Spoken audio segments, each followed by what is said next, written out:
All right, everyone, welcome. In this explainer for your BUS 3011 course, we're going to talk about something you deal with every single day: product strategies. First, let's start with a quick question for you. When you go to buy a drink, or maybe you're choosing a new phone, what makes you pick one brand instead of another one? Just think about that for a second, and keep that question in your head as we go through this. You know, the choices you make, they're influenced by a lot of different things, and that's really where marketing comes in. So let's start with the big picture to see exactly where the product fits into the whole world of marketing.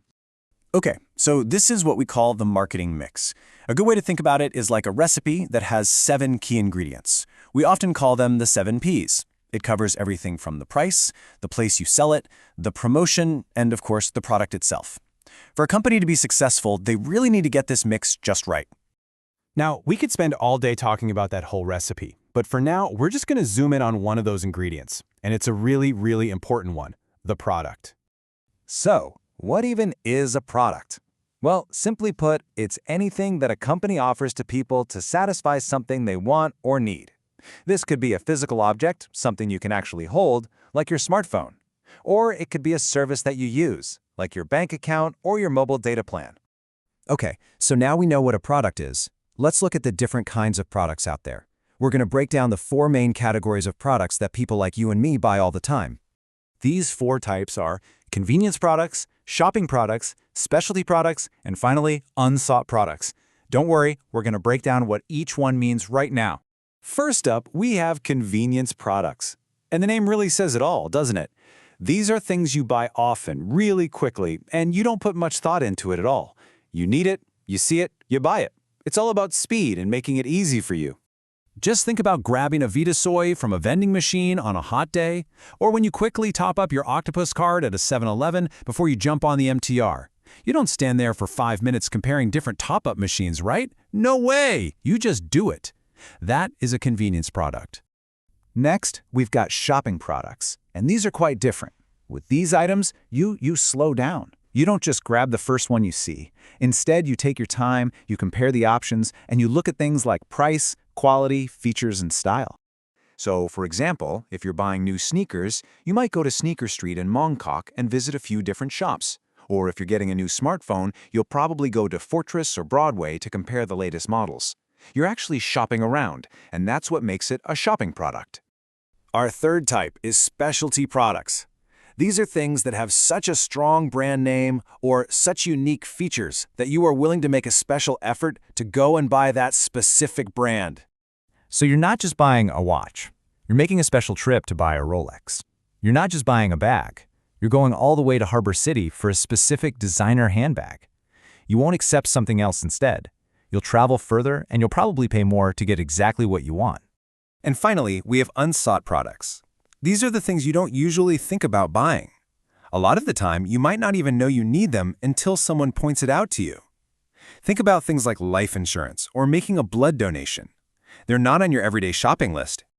Okay, so we have all these different types of products, but how do we tell them apart? How do they stand out on a shelf? Well, that brings us to something really important: giving a product its own identity. I want you to think about branding, packaging, and labeling as the skin of a product. So, branding, that's the name of the logo that helps you recognize it, like the Nike swoosh. Packaging, that's the container or the box that protects it and also grabs your attention.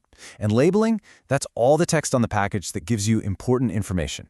But you know, a product is more than just the physical thing. Product support services are also incredibly important. Think about the warranty that comes with your new phone, or the customer service helpline you can call. Keeping customers happy after they buy something is so important for building a strong, lasting relationship. Now for our last big idea today. Just like a person, every product has a life story. It has a beginning, a middle, and an end. And we call this the product life cycle. This life story has 5 main stages. It all starts with product development, before it's even for sale. Then comes its introduction to the world, and that's followed by growth, then maturity, and finally, decline. This graph here, it shows that life story perfectly. The blue line, that shows the sales, and the purple line shows the profit. You can clearly see how both of them rise and then fall over time as the product moves through these different stages. So what does this actually look like? Well, in the introduction stage, sales are slow and the company is probably losing money. Then in the growth stage, sales start to grow really fast and profits start to go up. At maturity, sales are at their highest point, but they start to slow down. And finally, in the decline stage, both sales and profits begin to fall, maybe as new products come out. Okay, we've covered a lot of ground today. So let's quickly recap the key things that you should remember from this. First, product is one of the 7 key parts of the marketing mix. Second, we can sort products into 4 main types: convenience, shopping, specialty, and unsought. Third, that a product's skin, its branding, and its packaging is what gives it an identity. And last, just remember that all products have a life cycle, kind of like a story with a beginning, a middle, and an end. And to finish up, here's one last thought for you. Take a look at your smartphone. Based on everything we've just talked about, what stage of the product lifecycle do you think your specific model is in right now, and why? Have a think about it. Thanks for watching.